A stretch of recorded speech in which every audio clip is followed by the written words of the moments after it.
Okay, let's run.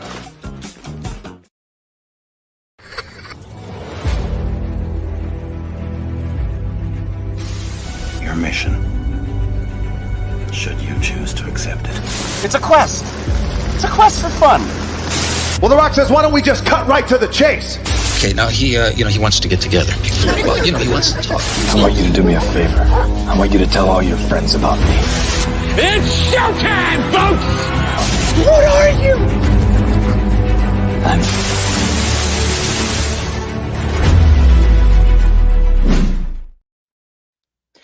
Greetings and salutations. Welcome to And I Quote. This is the weekly show where we introduce you to creators of all shapes and sizes that join us from many and all corners of the universe. We find out more about them by taking your questions. I am your host, Ryan of And I Quote channel, and our guest on this episode is indie author extraordinaire and also a sunny Californian is in the building. Ken La Salle is here. Hello, good sir. How are you today? Hey, Ryan. Thanks for having me on. We're so happy to have you here, Ken. Now, if you have any questions for this nice young man, this gentleman here, let us know in those comments. Let us know in the chat. Do not forget to like and share this episode with all your closest friends. And if you're watching this live or what is known as a replay specifically, I want to take this opportunity to say thank you for being with us. With that out of the way, Ken, what would you say were some of your favorite books or writers growing up? Oh, that's an easy one. Kurt Vonnegut. Actually, when I was a kid, I didn't read that much. And I got into books when I was in high school. Of course, it was fantasy novels. Why wouldn't it be? But then when I was a senior in high school, I kept walking by this rack at the high school library of the tiniest books I'd ever seen. And I kept thinking, well, those must suck. They're tiny. They're the thinnest books possible. But then one day for whatever reason, I wanted just a small book. I didn't want to have to read a big, thick fantasy novel. And I picked up something by Vonnegut, and I don't know what it was, but that was it. That was the end of it. And I was a huge fan from that point on. All right. Simple and to the point. What made you decide to become a writer? Oh, that's a tough one. When I mentioned this in Cambria, an autobiographical monologue that I released back in February. But when I was a kid, I used to listen to this radio show, and that's how old I am. And I always thought that the actors on the radio show were so cool because they played these really cool characters. And I thought, if I could just be one of them, which led to many years of being an actor and being in theater and going round and round and finding out that actually, no, I loved writing. And it was the writers who made those shows so amazing. And so the first thing I wrote was actually a transcription of one of those shows just to figure out how it was they were doing what they were doing, just to try and make some sense of it. And it just took. And that was when that was when I was like 10, maybe, that I did that. And then I spent like 6 years copying everybody else. I just copied everybody else, and I would say, look at this, isn't this great? And they'd be like, wow, that's good. You write? That's amazing. And then I, copy something from Mad Magazine. I'd be like, isn't this cool? And eventually, I got to be I was 17 years old. And a friend of mine, Roy Johnson, in high school, he came to school with 3 chapters of a book he'd written. And me being who I am, I said, that's nothing. I could do that overnight. And then I had to do it overnight because if I didn't, I'd look like an idiot. So that's how I found out really how hard it is to do that. And after that, it was no looking back. It just had me. That's really interesting stuff. And it's funny you mentioned the golden age of radio, with radio shows, radio dramas, that kind of thing, like popular characters like the Phantom and the Shadow, the pulp stories, the pulp characters. Dick Tracy, for example, right? Yeah, Dick Tracy, you have Sam Spade, right? All those gumshoes. I listened in the early 70s, so those shows were long gone. Those are actually my dad's favorite shows. And one of the ways I reconnected with my dad was I found out he liked radio shows and that I liked radio shows. It was one of the ways we were able to develop a common language between the two of us. And so I actually went about picking up CDs back when they sold CDs of old radio shows, and I would make gifts of them to him so he would have them to listen to, because he didn't believe that anyone had saved them. They still existed. I said, you just wait, I'll give you a whole bunch of them. And I did over the years. And then when he passed away, I got all those discs. So then I was able to listen to all of his radio shows. So it was really cool. Well, maybe I didn't state the right decades because I'm not trying to age anybody up here, but still, with all due respect, I do have my fair share of some CDs that have some old school radio programming and radio shows. Granted, I was speaking of the stuff from the 40s and the 50s, but what were some of your favorites to listen to when you were listening to them? Well, the one radio show I listened to was called the CBS Radio Mystery Theater, and it was on every Tuesday night, I think, at 9 o'clock p.m. And my brother and I would have a radio on as quietly as we could so we could listen to it. Otherwise, my mom would bust us and make us turn it off. So because it was forbidden, that made it, so much more enjoyable. Trying to be a rebel and go against the grain here, go against the rules. But it's all good because it served you well with listening to them, because you got an idea of how certain things work, right? You got an idea of certain aspects of storytelling, so to speak. So that's all well and good. No shame here, folks. No shame. What would you say are some of your favorite movies or TV series, past or present? Oh, geez. Wow. Movies are a tough one because I am avaricious when it comes to movies. I'm married to somebody who cannot sit and watch a movie, so it's really hard for me to get to watch one. But I will, behind her back, because fortunately I'm an insomniac, so I don't sleep, so I have lots of time. I will watch and watch and watch old movies. I love to just devour them. Sadly, I'm also a Marvel maniac. I'm an official Marvel zombie. I see them all as soon as humanly possible. And I know most of them are kind of this side of garbage, but I don't care. With the I'm assuming you're talking about the MCU, the Marvel Cinematic Universe. Yes. I stopped reading the trying to think of the good word for it. Trade paperbacks a long time ago. Long time ago in a galaxy far, far away. Wrong franchise, but still. Wrong franchise, same company. True. Disney owns everything. Yeah, but as soon as the movie started coming out, I kind of, it was one of those marriage decisions that we made, my wife Vicky and I. We sat down, we said, look, there's only so many franchises you can humanly watch. And at the time there was Harry Potter and there was Marvel and on and on and on. So we kind of both came together and said, we will watch Marvel. And that's kind of paid off. I mean, the DC universe has since collapsed. DCEU. Still waiting for the new reboot for that. That'll be interesting. But Marvel's kind of stuck it out. They've really they had a plan and they've been sticking with it. Well, they had a way of working within a lot of different plans. Let's say that. I mean, they'll have one plan that collapses, and then next thing you know, they're still going this way anyway with somebody else. Right. Yeah. If something happens, they can swerve, take another turn, cast somebody else in that role, or just take the story in a different direction. With all, that's happened numerous times over the years. I thought it would be a whole lot of fun, and that's why one of the reasons why I started writing a series that I've released called The Breakthrough.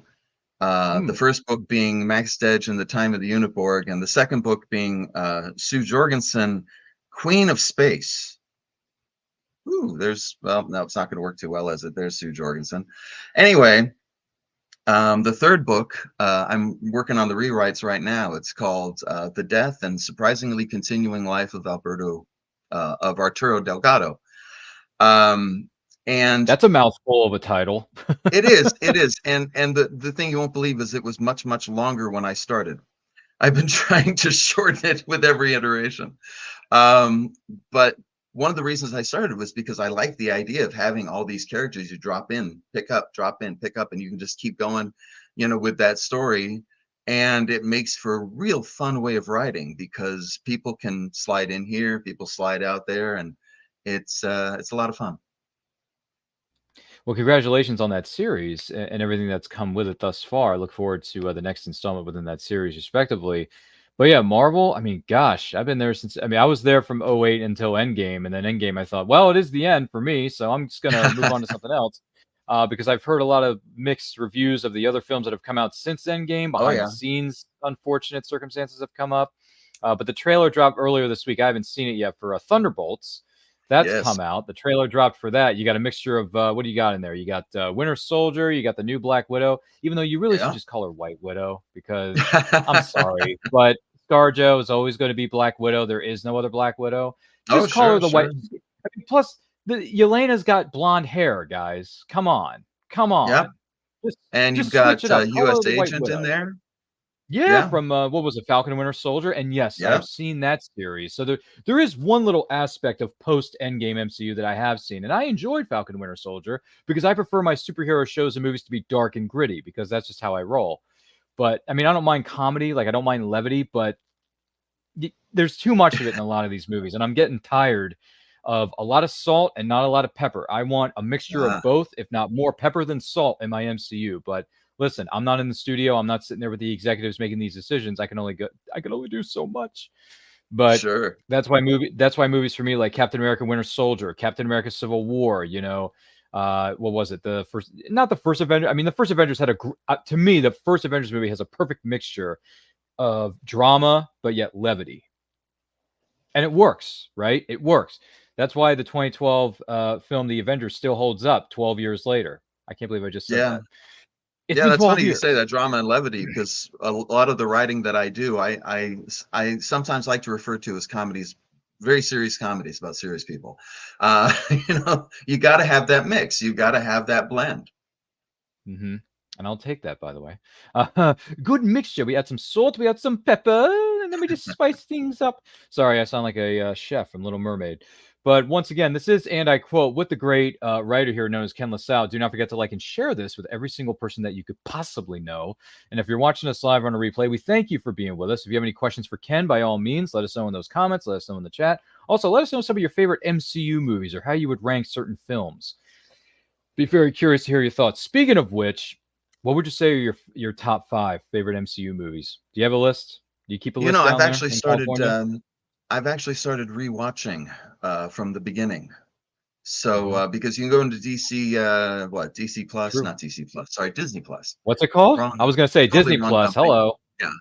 And you can watch them in chronological order, according to the universe. And so I started, and I've made it all the way through to the almost to Age of Ultron. Oh, I'm there now you go. watching the first Daredevil series, which I hadn't seen Oh. before. So I was really excited to get into that because when it first aired, I didn't have Netflix. So it Oh, was it's cool to so be able to get in and watch them in order. And right now I'm at episode 10 or so of season good. one. Hmm. So Hmm. I am ankle knee deep in this series, and it's really good. Like if you want good Marvel, just go back and visit season one of that series. That's really good. And I think right around that time is a really good time. I mean, you've got the first and second Guardians of the Galaxy, Winter Soldier. Civil War hasn't happened yet, but there's a lot of those movies happening right around in there. And of course, my all-time favorite has to be Endgame. You know, that's that was just an amazing experience in the theater. Yeah, especially when you got 6 billion Avengers coming out of those Yeah, portals that Doctor Strange and what's his name, Wong, were putting together, right? sure. And Everyone. if I can paint a picture for you, my wife and I had gone to one of those all-day showings to catch up on all of the movies up to Endgame. So we went in like 8 in the morning. We got out like 2 in the morning or something like that. They Oh, didn't have a whole lot of food in the movie theater. It was hard to get drinks. Everyone was tired, and the bathrooms were really dirty. So by the time we got to Endgame, we were committed. Nothing was you going to think? stop us at that point. And Good yeah, it Lord. blew our socks off. And at I'm that sure. moment when they're all coming out of the portals, when everybody in the movie theater just screams, and they have I've seen the YouTube video of that in other theaters and wherever it showed, yeah, people went nuts. Yeah, and for good reason.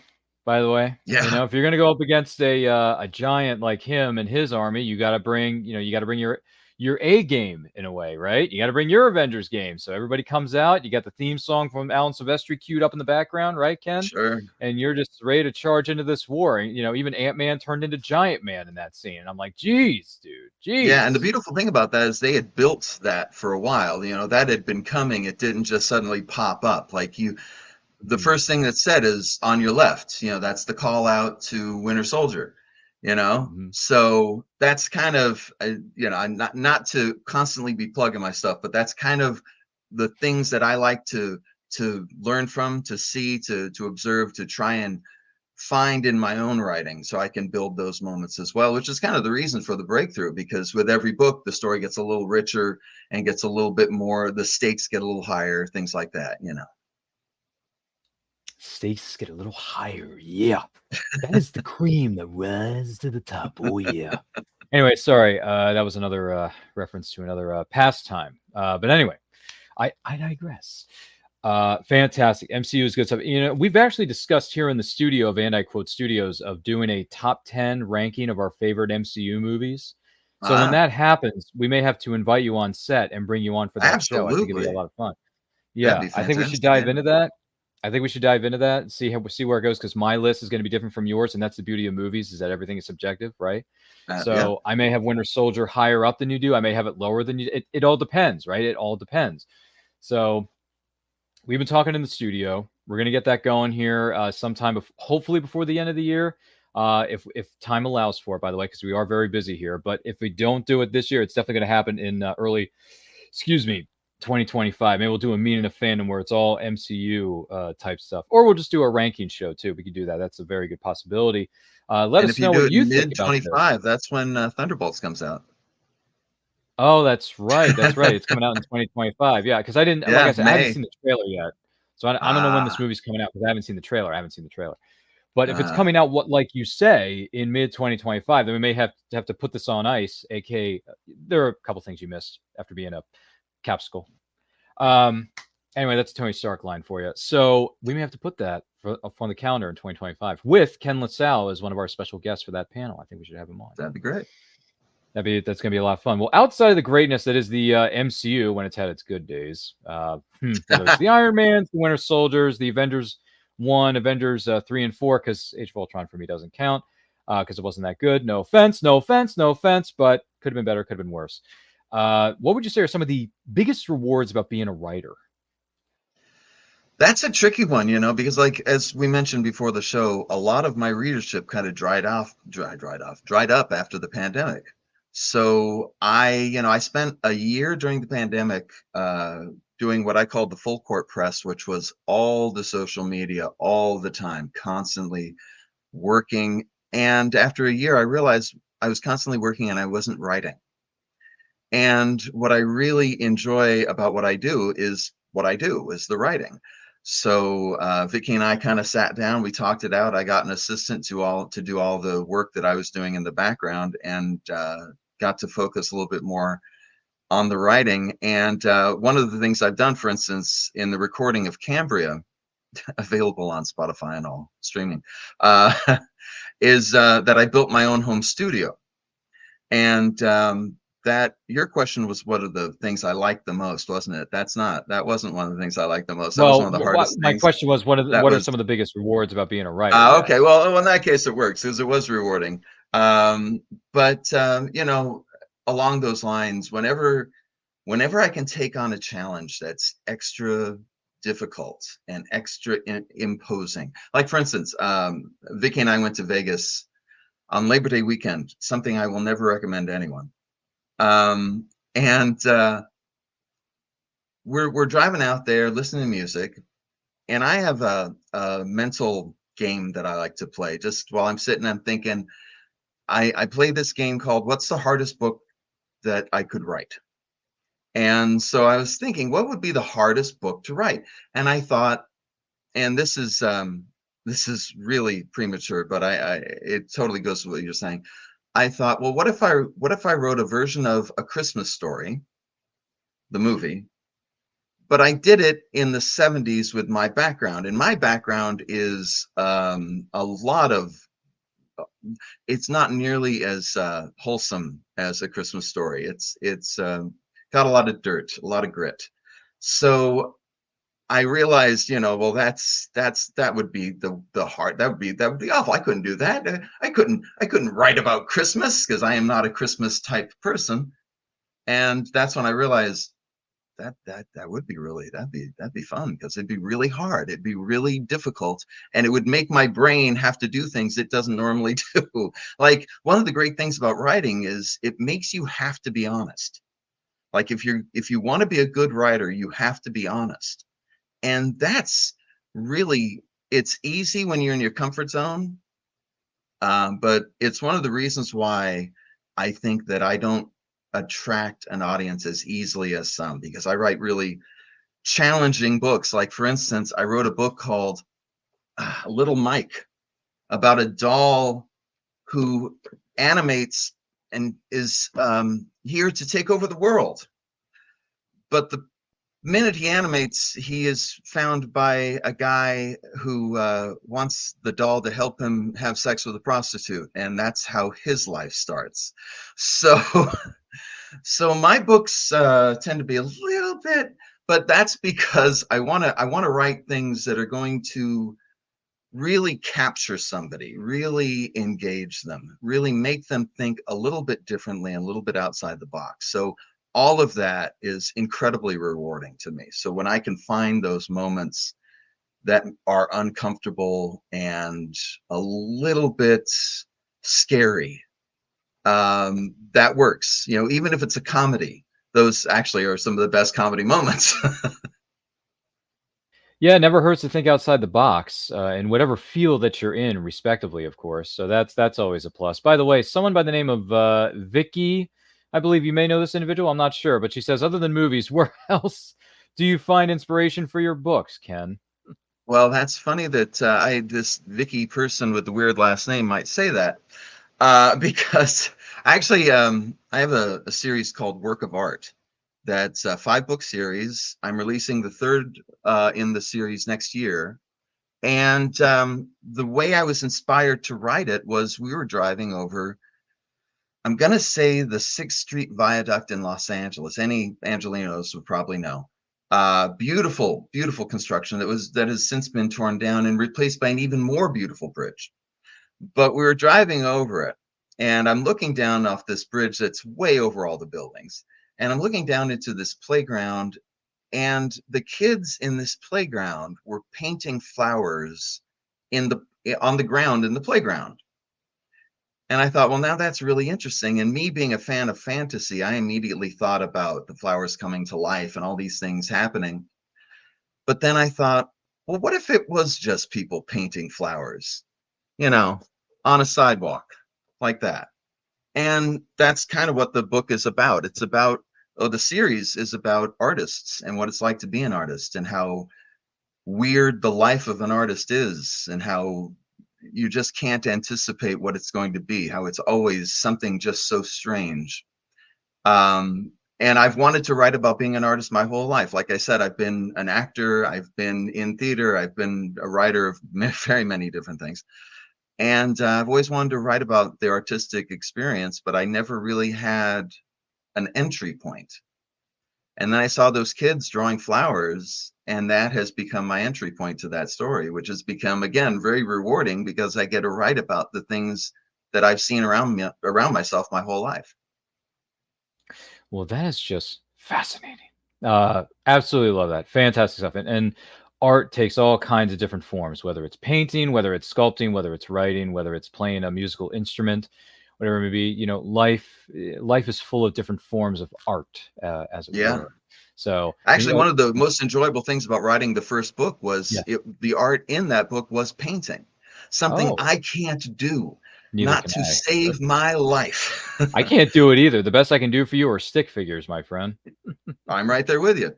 So I had to do a lot of research, a lot of reading, and a lot of kind of empathizing and putting myself in the place of an artist. Because, we all approach kind of all approach art from the same direction with different tools. And so fortunately, you know, I'm able to connect on that level. It's been a lot of fun to write. Goodness gracious. Congratulations on that as well. I feel like we're going to be giving out a lot of the C word's going to be dropped a lot here on this episode. And that's not necessarily a bad thing. But on the opposite side of the coin, though, what have been some of the biggest challenges for you about being a writer? Oh, that's easy. That's that. As I mentioned, my audience has kind of dried up. And that happened around the time of the pandemic. And so I've kind of just been moving along, but you know, that's a double-sided coin, because just before the pandemic, I had a book that came out called Heaven Enough. And this is the first in a trilogy. There's Heaven Enough, Heaven for Now, and Heaven Denied. And I'm so sorry, Heaven Enough, Heaven Denied, and Heaven for Now. There's too many books. Anyway, that had an audience and people loved it. And I had people coming up to me, when are you going to write more books? And after the third one, I kind of had a decision to make. I'd finished that story. And as much as I liked the characters, you know, I kind of have a principle of following my muse. The thing that is drawing me the most is the thing that I'm going to write next. And so I kind of, even though I knew it was going to cost sales, it's, you know, that's just a fact of life. I knew I had to move on to the next thing. So that's been kind of one of the tough parts. I released a monologue, an autobiographical monologue called Cambria, because two people fell in love, which is the subtitle. It's on Spotify and streaming everywhere.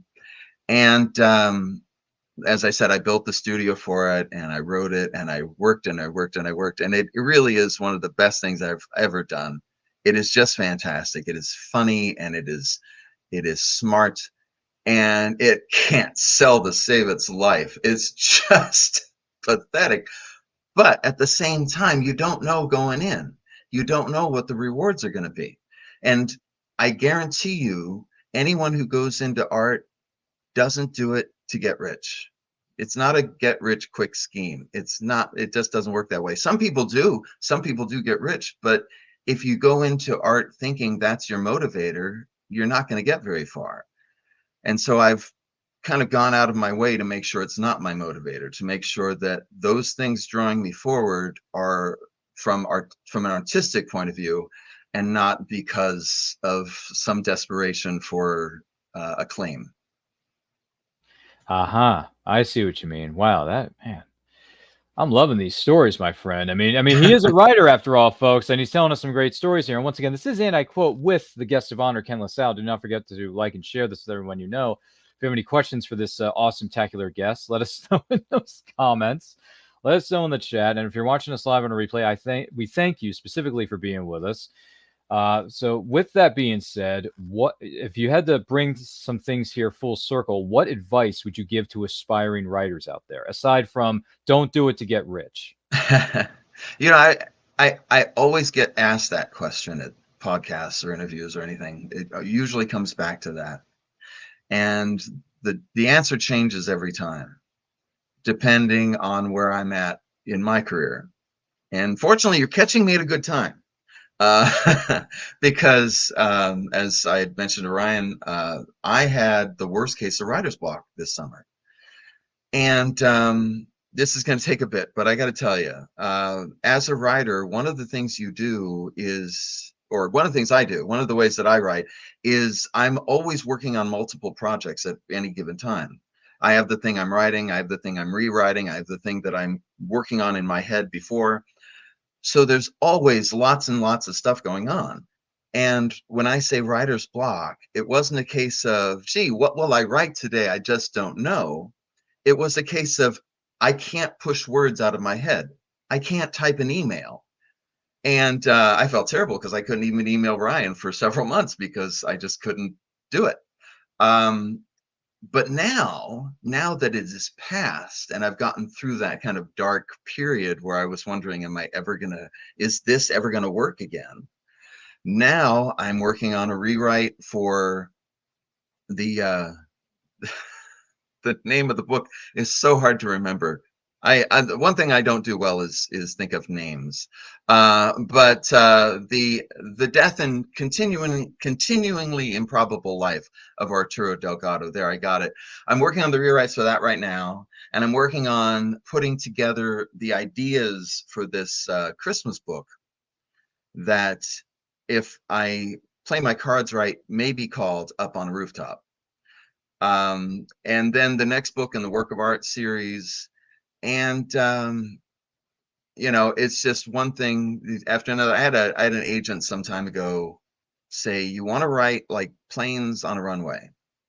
You want to have the one landing, the one getting ready to land, the one up there. So I always keep that in mind. I always have that. And advice to writers, that was the question. So my advice to writers would be that you become an artist for love. And so, because the odds are pretty good you're going to be alone a lot, you're going to be poor, you're going to have a lot of problems. My advice is fall in love with your work. Fall in just as much in love as you can, because most of the time you won't be. I've been writing since I was 17. I'm nearly 60. And for most of that time, except save for maybe 10 years, I couldn't stand my work. I hated it. I didn't like anything. And every time I wrote something, I would immediately go to the next thing in the hopes that I would fall in love with it. And so that's my advice to writers. You just got to keep trying to fall in love until finally you do. Fall in love with other people's work. Fall in love with your work. Fall in love with work around you. Fall in love with whatever you can, because art is an expression of love. So you got to do it. You got to find a place in your life where you can just love unconditionally whatever it takes for you to be able to create your art. I would totally agree with that, and you bring up some really good points. And my goodness, you've done it so much with, as far as a lot of the books you've written over the years, with show and tell, by showing those visual props. But I would like to share. I've done my something with homework. you, I watched maybe. a couple of your episodes, so. Oh, you have? Okay. Well, that's great. I I hope was you've like, I'm going to be enjoyed. ready. Okay. Well, I hope you've enjoyed the content. I hope you've enjoyed the past episodes that you've had a chance to sit down and watch. Maybe you and the missus have made a Absolutely. habit of watching some of these episodes, because we do our best to entertain. We do our best to educate, inform, and just have fun all around, because that's the goal of this show and this YouTube channel. For those of you who are just tuning in for the first time, or you may have caught us here and there on your social media feeds respectively, I do this because I love doing it. And if you love what you do, it's never called work, folks. It's never called work. So find something that you love and stick with it to the best of your ability. That's one of my pieces of advice I can offer to just creators in general, not just writers, because writing is a whole different ballgame. But I would like to share something with you who may be watching or listening to this. This is what do we have here? Max Dedge, book one of the, which, by the way, I'm getting some I don't know, like cellular burn notice, type vibes. Burn notice is awesome. When I first started writing that book, my pitch was Lord of the Rings meets James Bond. Oh, well, listen, I grew up on James Bond because my dad was a Bond fan, right? He introduced me to Sean Connery, his iteration of Bond. I grew up personally on Pierce Brosnan because I'm a 90s kid. So I love GoldenEye. I love Tomorrow Never Dies. Love The World's Not Enough, Die Another Day Never Happened. Daniel Craig's run, I think, was really good, in my opinion. And Timothy Dalton is criminally underrated. Underrated. Absolutely. He is criminally underrated as Bond. So when I look at this cover here, I'm getting a little bit of Burn Notice, Secret Agent, maybe going on adventure type vibes, maybe looking for fortune and glory, like a certain fedora wearing adventurer used to do back in the 30s. But hey. Well, Max Dedge is a guy who. How did this come about? Is my question. Well, Max Dedge is a guy who thought he was going to go into the army and become a sniper and kill people. Oh, dear. And then he found out that there was no way he could do it. He couldn't do it. He just could not do it. And because he had built his life all about doing that, that was his thing. The whole, he became kind of lost and decided that he wanted to help people out. He just wanted to help wherever he could. And kind of like Burn Notice, in reverse, he became a detective, an unlicensed detective, so he doesn't have to play so much by the rules. And one day he gets a job. Somebody says, hey, there's all these bombs going off in San Francisco. Somebody needs to find out what's going on. And the only evidence left behind is sand, piles and piles of sand. And that's kind of to give you a little taste. But the way this started was I had an agent some time ago who was representing a book called Worm Food Island. This is actually going to be, this is out of print right now and will be re-released later this year under the name Worm Food, or early next year. But she was representing that. She said, what else do you got? And I kind of pitched this idea. James Bond meets the Lord of the Rings. And she said, nope, never going to happen, never going to work. Sorry. And I was like, you know what? That's fine. I'm going to write it anyway, because it really sounds like a good idea to me. So that's how, you know, there is a very direct line on how to be published, how to work in the publishing industry, and there are rules that you can follow. You can get it. As someone says in Citizen Kane, it's not too hard to make a lot of money if all you want to do is make a lot of money. So, I mean, you know, that could go a couple of different ways, but yes, for sure. But wow, Lord of the Rings meets James Bond. My goodness, that's fascinating stuff. I never thought I'd see the day where you cross over. Even the smallest person can change the course of the you know, you get Kate Blanchett giving you that speech on one side of the fence, right? And then you walk into MI6 and Q Branch, and he's giving you these fancy looking gadgets. Do try to return these in pristine order. Don't touch that. It's my lunch. well, in my case, of course, I'm not using elves and dwarves and trolls. True. In my case, there's actually a whole other thing going on where there's a ancient alien race who has stolen about 1,000 people off the planet Earth about 500 years ago, who are trying to turn them into magicians so they can discover faster than light travel. Well, that's kind of like trying to figure out what the flux capacitor is and have that 1.21 gigawatts, isn't it? I'm sorry. I'm full of movie references or cinematic references here tonight, folks. My good. Wow. But that's a cool cover, though. By the way, who put together this cover for you? A group called Miblart out of the Ukraine. Really great people. Really? Wow. That's yeah, I've been working with them kind of consistently. That's, I mean, because I mean, this is a very intriguing cover, I gotta say. Very intriguing stuff. This looks like something like a poster I would want to hang on my wall. You know? Yeah. I like the vibe it's giving off, man. It's got mystery, suspense, you know, a little bit of the unexplained, right? Kind of deal. I don't know, maybe maybe a bit of the, I don't know if I'm overreaching here, and please excuse me if I am. A little bit of the you know, X-Files type vibe. Well, you know, there's a lot of jumping back and forth between planets and such, so you never know. This whole series is kind of like a mixture of sci-fi and fantasy, because Max Dedge leans heavily into the fantasy, but the next book, Sue Jorgensen, Queen of Space, leans very heavily into space, into sci-fi. So they both come together because this is all happening in the same universe. Everything's connected, folks. Exactly. According to Kevin Feige. You know, if you're a fan of the MCU and interconnectivity, you know, just call Kevin Feige at 1-800-MCU. I'm sure he'll pick up the phone. So I'm just kidding. There's no such phone number as that. Please do not take this as me being serious. I'm making poor attempts at humor, ladies and gentlemen. But these are some incredible works you've got out, man. But my next question goes to this. Have there been any special memories for you from being at book signings or other events?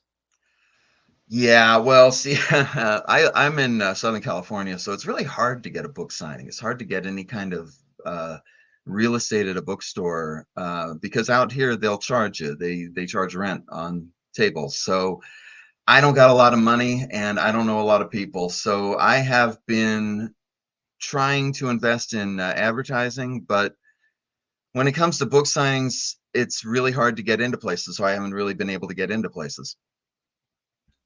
Sorry to hear that, my good friend, but I do hope your fortunes turn and you get some you know, some other events. It'd be fun. It'd be fun to see you out there. We're working on that, and I have kind of a handicap because I started late. I started writing full time when I was in my 40s after having a career in marketing and after doing some acting. So I don't. None of that really bothers me. I mean, I would like to do it, and I look forward to doing it. And fortunately, I'm still young for an author. Uh, so there's always the chance that I'm going to. So I don't let any of that get me down, because I get to know that, or I should say, I know that I get to go back and write another book, as long as I can, and I plan to do it for as long as I can. Well, maybe one of these days we'll bring you over to the East Coast. You can visit us here in the Northeast. We love to have you at one of our conventions or book signing events, I should say, because there are a lot of literary events that happen. There's fright reads, there's Sure. book signings, book fairs all around in the state of Maryland, here in the northeastern United States, where I am. So we should get you out here, man. I think you'd have a good time. I know you got love for sunny California, but Oh if no, you I'm could, out there sometimes. I was just out in Kentucky and Tennessee in July, oh, and okay. my wife loves to travel, and I unfortunately hate traveling, but I do it often because my wife loves to travel. Well, who says opposites do not attract, right? You don't Oh like to yeah, travel, she does. You like to watch this, she may not. You like to write this, she may be despised. And you complement each other really well, don't you?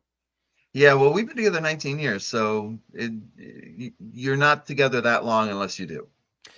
Well, there you go. Yeah, opposites attract, and for the most part, relationships are indeed about something known as compromise, folks. So, Oh yeah. got to keep that C word in mind as you're going throughout relationships.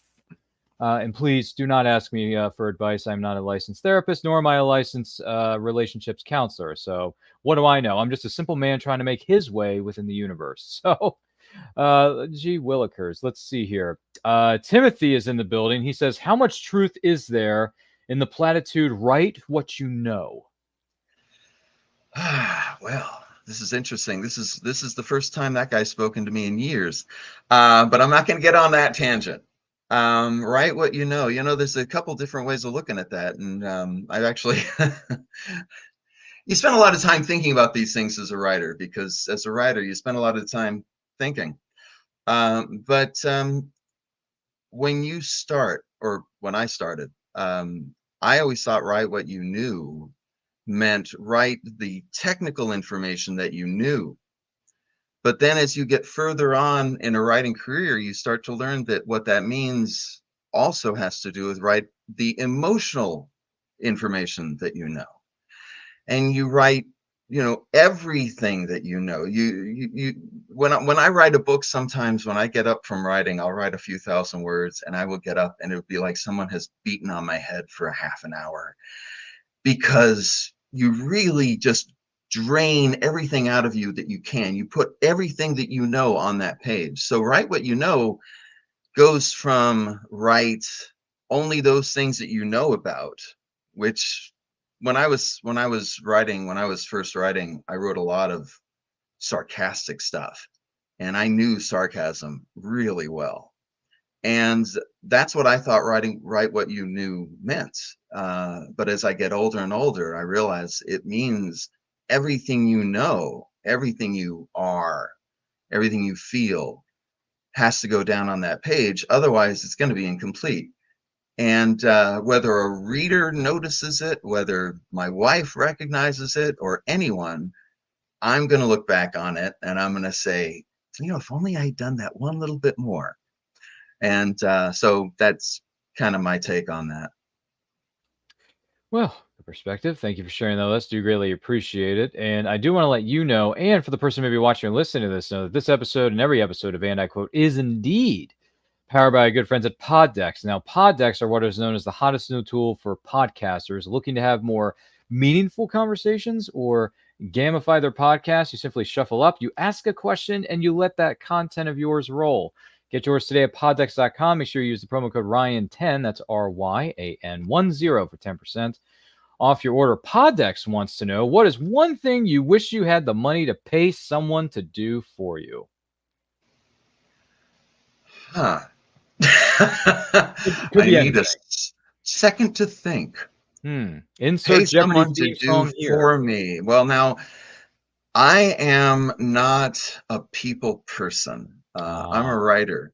Okay. You know, Okay. there's a movie back in the 90s, As Good as It Gets, where Jack Oh Nicholson yeah, plays the author, and there's a yeah. lot of truth in that I in believe that Helen portrayal. Hunt is in that too. Yeah. The ever lovely Helen Hunt, yes. Oh yes.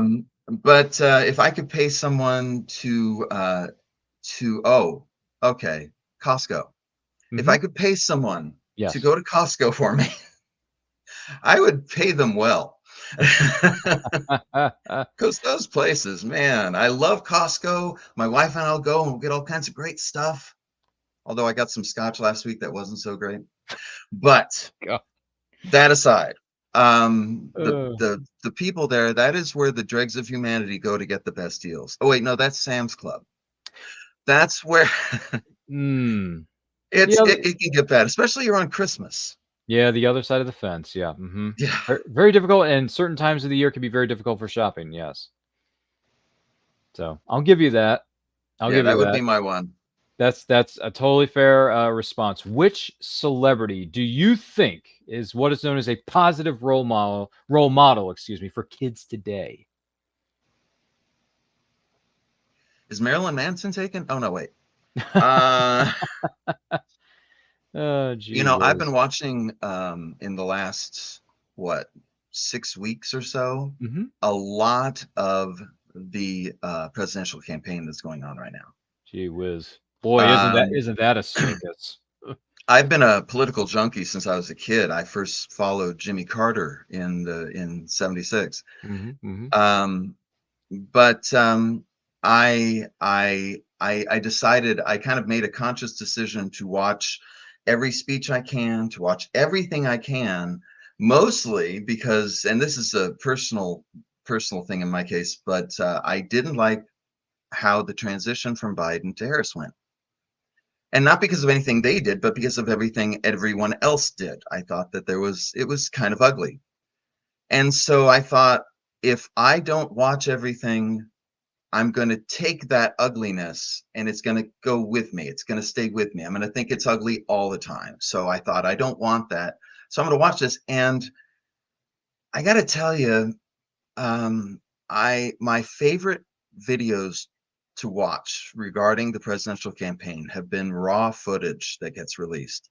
You go on YouTube, it'll say raw footage, and it's I've seen one Kamala Harris at a bookstore, one Tim Walz at a bakery, and I'm very left leaning. Sue Jorgensen is sci-fi mixed with socialism, so I'm quite left leaning. So of course I'm very taken by how gentle both of them are when they engage with people, and how good their tendencies are outside of speeches and interviews. I like to watch when they're actually engaging with people, and they look like really good people. And so as much of a shill type of thing as this is to say, I really think the two of them make really good role models. And I am far to the left of both of them. But at a time when we are facing really serious consequences, I really feel like our decisions need to be well thought out. Well, that's fair enough. Absolutely fair enough. And once again, we are here with the incredible indie writer Ken La Salle here on this episode of And I Quote. Do not forget to like and share this with everyone you know. If you're watching this live or on a replay, we thank you so much for being with us, and all good things here. So, what is something in life you really have an appreciation for that most people do not? Wow. Okay, here we go. I'm going to take a drink Yeah, we're gonna as I need some prepare drinks on aisle to 3 here, Bobby. humiliate myself. I'm Okay, just so there's a video game company Mhm. called Pathia. They make a Mm. game called My Time at Porsche, and they make a game Oh. called My Time at Sandrock. Mhm. They are really well. My Time at Porsche was a really buggy game. They're not the most polished games. They're not the best graphics, but the stories in those games are the most interesting stories because they are optimistic post-apocalyptic stories. So they're stories about people who have faced terrible challenges who are fighting back and engaging and working with their neighbors. And as corny as that sounds, I have played video games since 1972. I stood in line for Pong. I have killed everything from sunup to sundown, from Doom to Quake to you name it. And it's nice to play a game where people are nice. It's just such a thrill to play a game where it's just chill. It's just nice, you know? So I have kind of been following the fandom for that game. When it first came out, I got it on the Switch, and this was like 5 years ago. It was a buggy mess, and no one in the world liked it but me. And I kept putting posts on Reddit and such saying, I love this game. And then Sandrock came out and had a few people also play it. And I'm really happy to say that they just announced their third game, and their $200,000 Kickstart goal hit 1 million in the first day. So they're doing okay. They've got people who like their games, and I'm really happy to say that though I have an appreciation for them going back to when they weren't so great, that they've really caught on. But I tend to be suspicious of things that are too popular, that are too well accepted. Like I like looking at the rough and the scramble and finding the jewels in there. Like I love Bethesda games. And I don't know too many people who would brag about that, but yeah, there's something about Bethesda games that I think is really interesting beyond just killing. So even though there's plenty of that as well. So I would think that might be one of those things. All right. Interesting stuff. I'm not familiar with these. I've been out of the video game realm for so many years, so anything anybody tells me is news to me, because I don't follow. I don't follow this stuff. I don't follow the trades, so I don't know what's going on. Plus, video games have come such a long way since my days of playing PS2, and Xbox 360. It's like, geez. Video games are a real therapeutic way for me, because occasionally I have to turn my mind off, and the only thing that really helps me do that is movies or video games. Because as a writer, like I said, you got things just going zip zip zip zip zip zip all the time, and it's nice to just shut off and go into a different world and play. That's completely fair. By any chance, were you ever a Mortal Kombat fan? Not a fan, but I've played. You got to play them. You got to play. It's kind of a big deal. It's been around for 32 years. So yeah, as a general video game fan, there's just some titles you got to go back and play. And one of the things I really like about Game Pass, video game nerd thing, is they put the more recent Mortal Kombats on there, so I've been able to play them. And I'm terrible at fighting games. But the thing I like about Mortal Kombat is that they have a single player campaign. So you can play a little bit of it, without having to, find someone to kick your butt or use a bot, Well, that always works, right? Or that always helps, depending on the circumstances and what you're doing and all that kind of jazz. And speaking of movies, did you enjoy the 1995 iteration of the Mortal Kombat movie? Oh, I'm terrible with names. I'm awful with names. But Gomez Adams being Bison. Raul Julia was M. Bison in the Street Fighter game, not Mortal Kombat, but yeah. Oh yeah, sorry. Why was I thinking of that? Okay, it's okay. Street Fighter came out in 1994, which oddly enough, it is its 30th anniversary this year, Ken. Wow, that's crazy. Yeah, because I don't remember the Mortal Kombat movie, but when I think of a fighting game movie, Raul Julia, M. Bison in that movie, he was fantastic. He was great. He ran away with it, man. Yeah, he just ran away with it. And by the way, he got into that movie because his grandkids were such big fans of the game. So he took on the role because he wanted to, make his family happy for him. So he did, and the kids loved it, obviously. And him as Bison, wanted them to see something he was in. Yeah, and he ran away with it, man. He's so good. I mean, gosh, I'm trying to think. What is one of my favorite scenes in that movie? Gosh, there's so many. But when he's confronting Chun-Li in his chambers, Chun-Li's in that red dress outfit, if you know what I'm saying. And by the way, this is a young up-and-coming at the time, Ming-Na Wen, who, by the way, seems to age like a fine wine because Ming-Na Wen is like what, 60, 64, 63, 64 now. Really? She still looks like she's 30. Okay, guys. So I yeah, haven't seen her since Agents of S.H.I.E.L.D. well, look her up, man. She hasn't I aged a guess so. day. She's aged like a fine wine, like the song says. I don't know if this song was made for specifically for California, but there's a song. But there's a song called "Red Red Wine." You know, whatever. So if you know what I mean, Yes, I know. there you go. All right, just making sure we're keeping on the same roads here. But yeah, Street Fighter fun. I have it on DVD and Blu-ray. It's a lot of fun. It's one of my guilty. I don't care. I don't really care. I don't really think of it as a guilty pleasure. I just think of it as a movie I enjoy watching. So I don't know. Some people have this thing about guilty pleasure movie, but I don't care. But here's one for you that Poddex is really curious to know. What book do you think should be mandatory for every single person on this planet to read? Wow. On the planet? Yeah, everybody on the planet. What book should be mandatory? There's a book I read many, many years ago, because I mean, I got to think of something that would translate, right? Many years ago, I didn't write a book. I read a book, a very small book called The Tao of Pooh, which is not about poop, but it's actually about Winnie the Pooh. And it's a very small book. And to be honest, I don't remember very much of it. But I do remember at the time, in the 10 minutes it took to read, just being delighted by it. It's this really small picture book that has a little bit of depth to it. And that would be a nice one to share with the world. Well, you didn't see that one coming? No, I didn't. Quicksilver. There's another MCU throwback there for you. Sure, okay? Age of Ultron. Yeah, it is. And for me, the best thing about Age of Ultron was that first teaser trailer that made this film to be very dark and gritty. And the film was not really dark and gritty, although it did have a few dark and gritty moments per se, like when what's her name? Wanda was messing with everybody's mind. You know, Yeah. she was manipulating them. That was dark. Some other stuff with Thor going on in his mind was dark. But other than that, and listen, James Spader is a great actor. There's no doubt about it. He's been that way for 40, 50 years.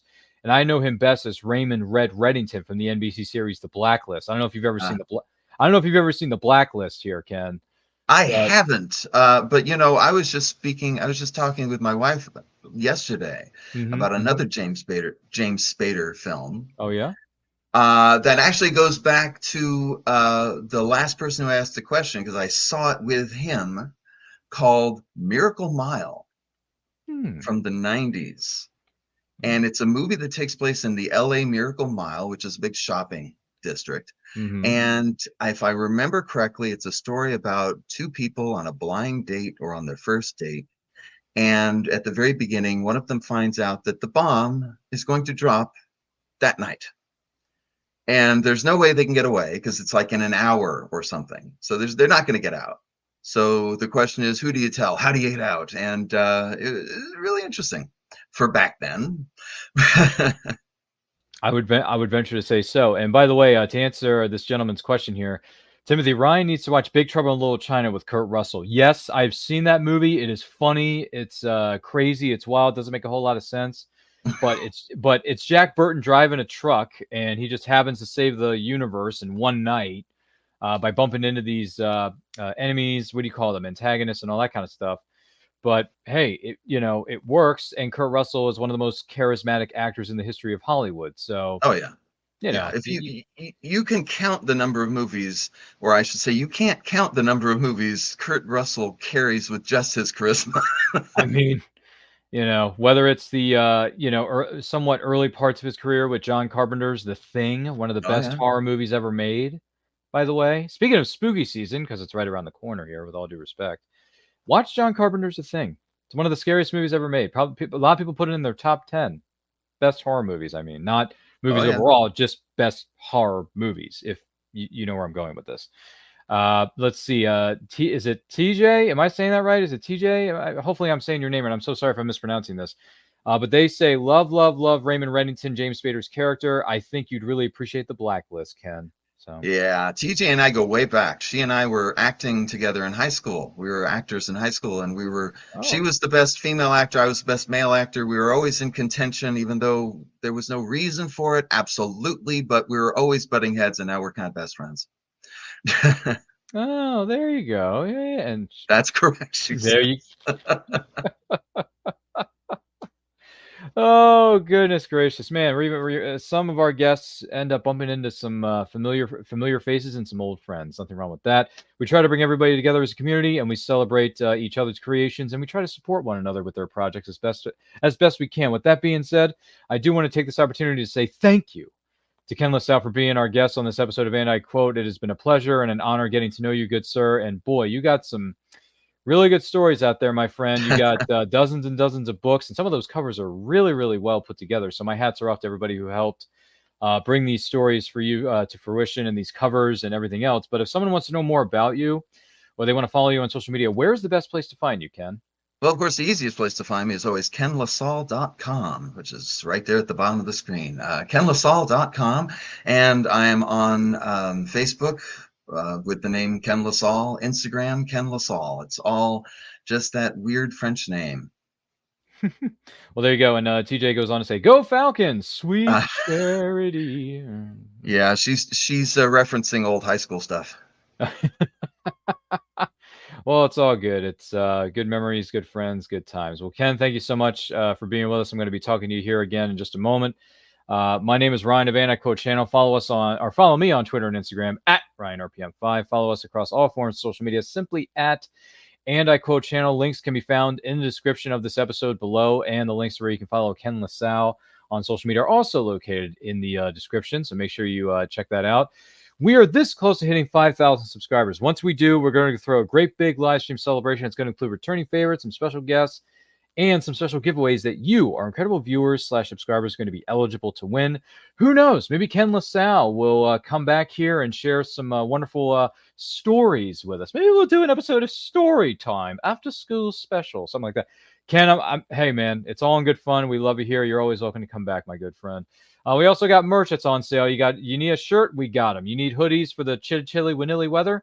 We got hoodies for you. We got stickers you can add to your water bottles or back to school notebooks, your folders, all that kind of jazz. Links are in our social media bios, so make sure you check those out. Speaking of books and great writers out there, we want to share about our good friend Adina Mignona is a sci-fi writer. She's got the Robot Galaxy series that's available right now on Amazon and Barnes & Noble, and you can buy it directly from the author at adinamignona.com. She's going to be appearing at Capclave convention this weekend in, I believe it's known as Rockville, Maryland. So if you're in the Rockville, Maryland area, please go ahead and visit that event. She's also got another book. It's called Lunar Logic.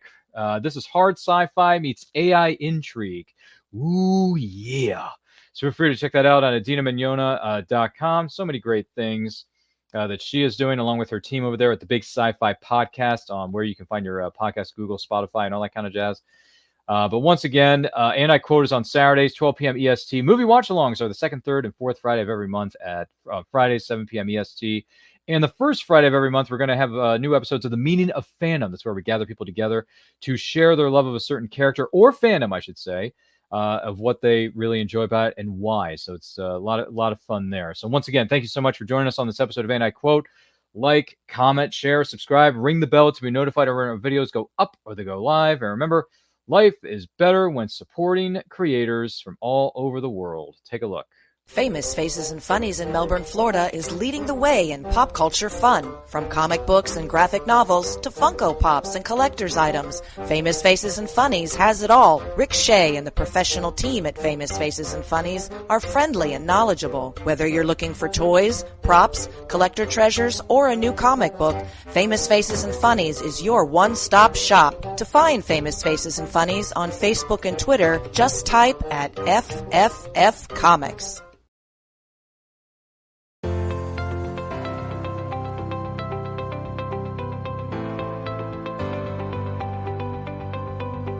You've worked hard and written a great book. Now, it's time to give it a great cover. If you're an indie author or small press publisher, Plasmafire Graphics is your source for affordable cover illustration and graphic design.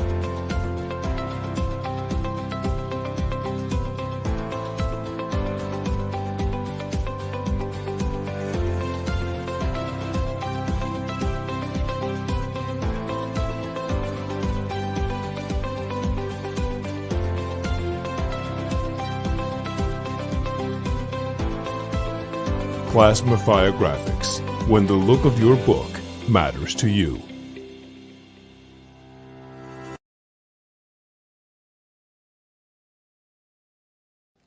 Good morning! Oh, and in case I don't see you, good afternoon, good evening, and good night.